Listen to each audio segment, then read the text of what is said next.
नमस्ते छात्रों। आज क्लास 8th में हम करेंगे चतुर्थः पाठ है जिसका नाम है सदैव पुरतो निदेहि चरणम। सदैव यानी सदा एव, सदा ही यानी हमेशा, पुरतो यानी पुरत है, पुरतो यानी आगे, निदेहि रखो, चरणम चरण, हमेशा अपने कदम आगे की ओर रखो। इस कविता में बेटा कवि हमें अपनी मंजिल की ओर आगे बढ़ने के लिए प्रेरित कर रहा है। वो हमें अपनी मंजिल की ओर अग्रसर होने के लिए प्रेरित करते हुए क्या कह रहा है वो इस कविता में हमें बता रहा है। चल चल पुरतो निदेहि चरणम, सदैव पुरतो निदेहि चरणम।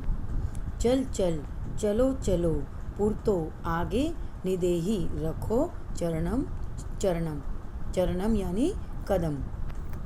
कवि कहता है कि चलो चलो अपने कदम आगे की ओर रखो। सदैव पुरतो निदेहि चरणम, हमेशा अपने कदम आगे की ओर रखो, यानी हमेशा हमें अपनी मंजिल की ओर अपने कदम अग्रसर रखने चाहिए और अपने कार्य की, अपने लक्ष्य की पूर्ति के लिए हमेशा अपनी मंजिल की ओर आगे बढ़ते रहना चाहिए। गिरिशिखरे ननु निज निकेतनम, विनय व्यानम नगा आरोहणम। गिरिशिखरे ननु निज निकेतनम, गिरिशिखरे यानी पर्वत की चोटी पर, ननु निश्चय से ही, निज मैंने अपना, निकेतनम मैंने घर, मकान या रहने का स्थान। कवि कह रहा है कि चाहे हमारा घर, चाहे अपना घर पर्वत की चोटी पर हो, विना एव यानम नग आरोहणम, बिना यान के ही चाहे हमें पर्वत की चोटी पर चढ़ना हो। यान यहाँ क्या मतलब है? जहाज है होता है वैसे तो यान मैंने, लेकिन यहाँ हम साधन भी लिख सकते हैं कि चाहे बिना साधन के, बिना जहाज के ही हमें पर्वत की चोटी पर क्यों ना चढ़ना हो। बल स्वकीयम भवति साधनम, अपना बल ही साधन होता है।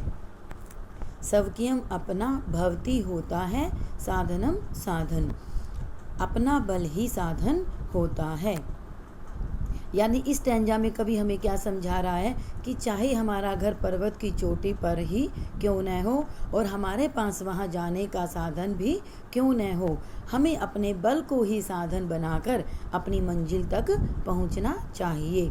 इसलिए सदैव पुरतो निदेहि चरणम, हमेशा अपने कदम आगे की ओर हमें रखने चाहिए। क्लियर है बेटा? आप सबको समझ आ गया होगा ये स्टैंजा?